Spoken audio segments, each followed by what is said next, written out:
gonna try to eyeball center. Smack it down. Now that is not gonna stick, that's gonna move.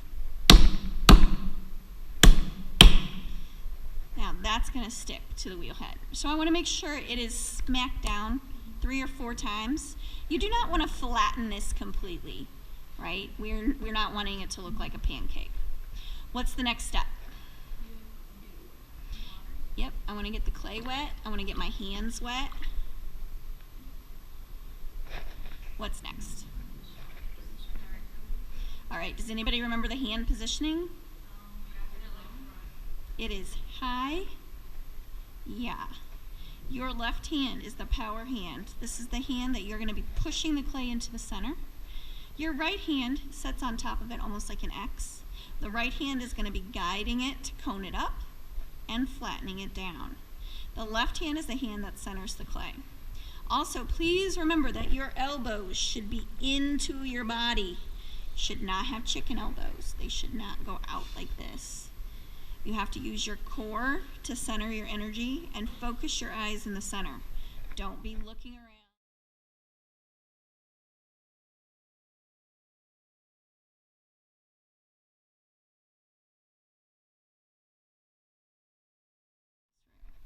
You have to look down at your clay. Tuck your elbows in. Does anybody remember why I throw with a sponge in my hand? As I'm throwing, if I feel the clay dry out, I can just squeeze a little bit and there's extra water. When you're throwing, the wheel should be going around into your left hand. You know it's going the right direction when it's going around into your left hand. When you are centering, the wheel should be going full speed. Is my clay centered? Not even close. So the left hand, you see, look at my elbow of my left hand. Do you see how it's wedged into my body?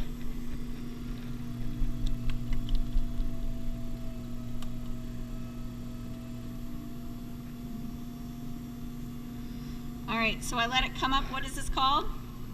This is called coning. Now I have to bring it back down.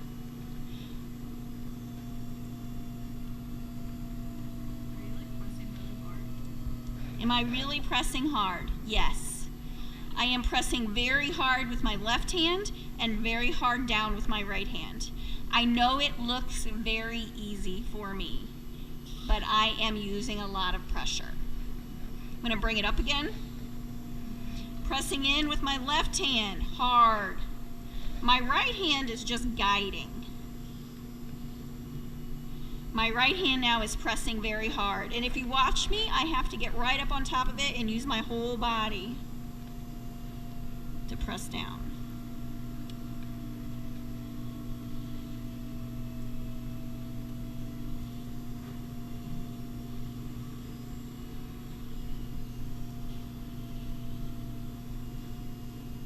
Is this clay centered?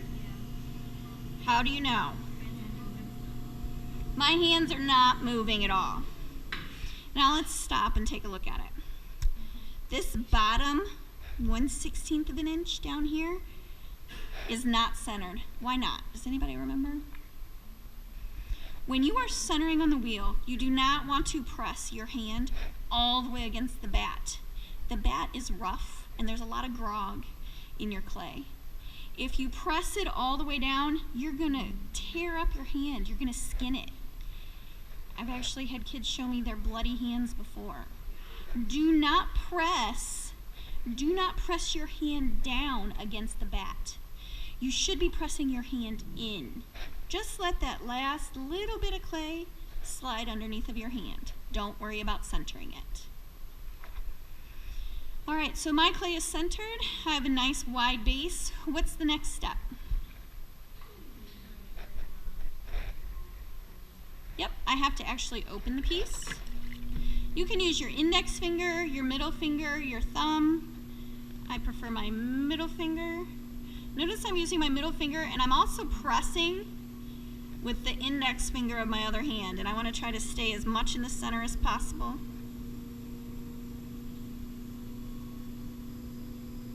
I want to go down deep enough, but not too deep. At this point, it's a guess. You have to eyeball it. What's the next step?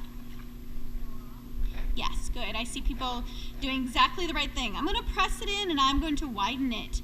However, I'm not going to use one finger straight. I'm going to start with one finger and I'm going to pull with my finger bent like this. When it's big enough, I'm going to get 2 fingers in there and start pulling. You need to have your fingers bent.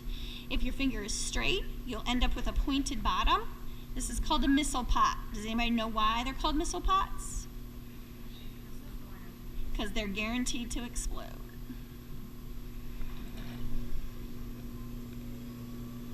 So I'm bending my fingers as I am pulling.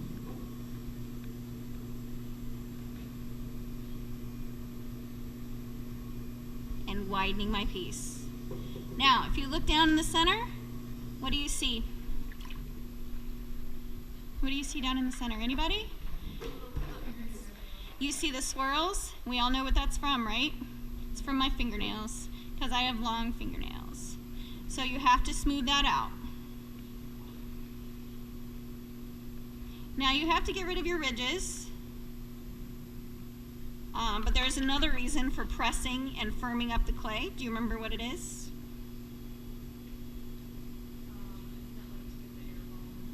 If there's any air bubbles, there shouldn't be any.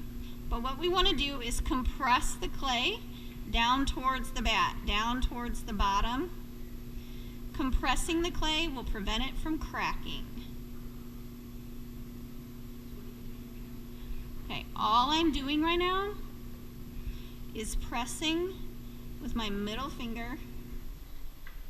All I'm doing is pressing with my middle finger and moving it back and forth along the bottom of the pot to smooth it out. Now if you have a wide enough pot, like this one, you can also use your wooden angle tool to firm up the base. So I'm going to use my wooden angle tool, and I am laying it flat and pressing. Now I'm firming it up, making it nice and straight. I'm going to get rid of that clay on the side.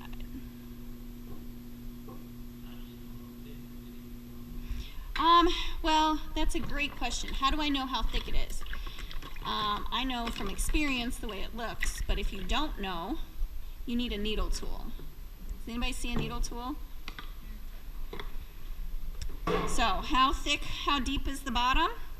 Take your needle tool, press it straight down in, put your finger right there, and pull it up. So I know that's exactly how deep the bottom of my piece is.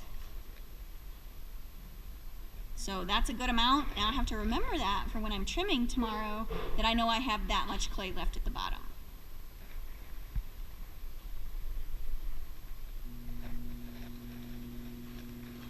So I have that hole. In order to get rid of that hole, I just need to firm it up. So I'm going to just do exactly what I was doing. Pressing with my middle finger and running over the base a couple more times.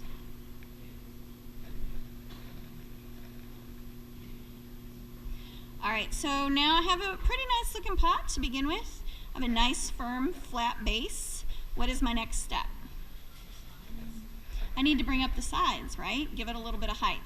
Now, some potters like to use their fingertips on the inside and outside. You can try that method using your thumbs as a hinge in the middle. The other way to do it is to use your knuckle on the outside and your fingers on the inside. You are squeezing together very lightly, and pulling up at the exact same time. Did anybody have the experience where they ripped the top half of their piece off? Yes, I see heads nodding. As you are moving up towards the top of your piece, you need to let go, you need to relax. It is more fragile at the very top, at the lip. So as you are moving up, you're gradually letting off the pressure.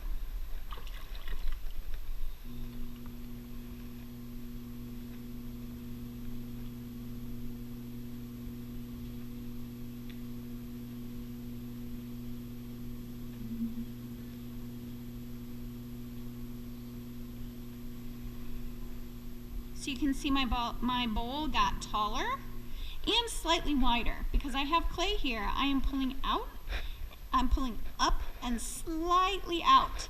I don't want to pull straight out.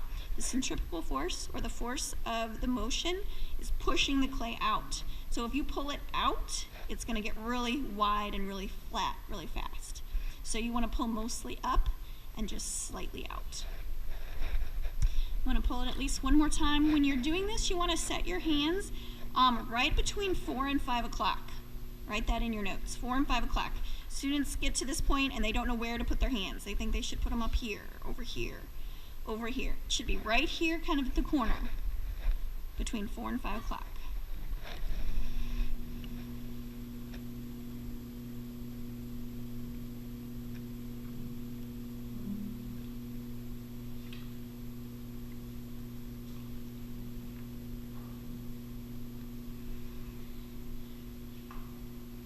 All right, one thing that you might notice that I do is firm up the lip every time I pull it, making like a pinching motion with my index finger and my thumb, and I am just resting either my index finger or my middle finger right on the lip. I'm not squeezing. I'm barely just setting them there, and that is flattening off the clay on the lip and making it nice and firm. All right, I have a little bit of water left in the bottom. What do I need to do with that? I need to get rid of it. What will happen if I don't get rid of my water? It will crack. You're more likely to get an S crack. So you want to get rid of those, get rid of the moisture. All right, so I'm happy with my ball. I'm happy with how wide and how tall it is. The next thing I need to do is I need to use my wooden angle tool and trim away that extra little bit of clay. Remember the clay that we said we don't need to worry about centering? We got to get rid of that. So I'm going to use my wooden angle tool and I'm going to hang on tight with 2 hands. If you use just one hand, it's going to jerk it out of your grasp. So you have to use 2 hands. I am not starting at all the way at the bottom. I'm starting up about 1/2 inch.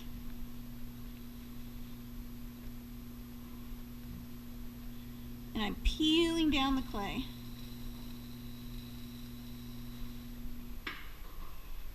Now I have to get rid of this clay that's left on the bottom.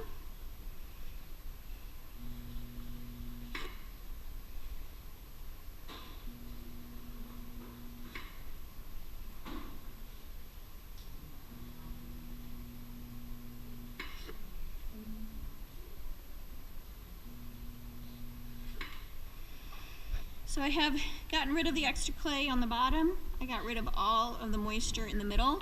What's the last thing? Got to cut it off. So I want my wire tool. I want to make sure that my wire is tight, and I'm pressing with my thumbs down to the wheel head, and I'm going to pull it towards me. I want to do that one more time. Clean off my wire tool. And pull it towards me. I want to leave my piece on the bat. I'm going to take my bat up. If it's hard to get up, if you can't quite do it, you can stick the wooden angle tool underneath of it to help pry it up. Now this piece I'm going to put on the shelf to dry. What do I need to do to it though so that tomorrow I am able to trim it? Yeah, you want to put a bag over it, but you want to rip a hole in the bottom of the bag and set it over it, almost like a tube. You might want to set this aside and clean up your area and then bag it, just so it has a little bit of time for the surface to dry up so that you don't get bag marks all over it. Any questions?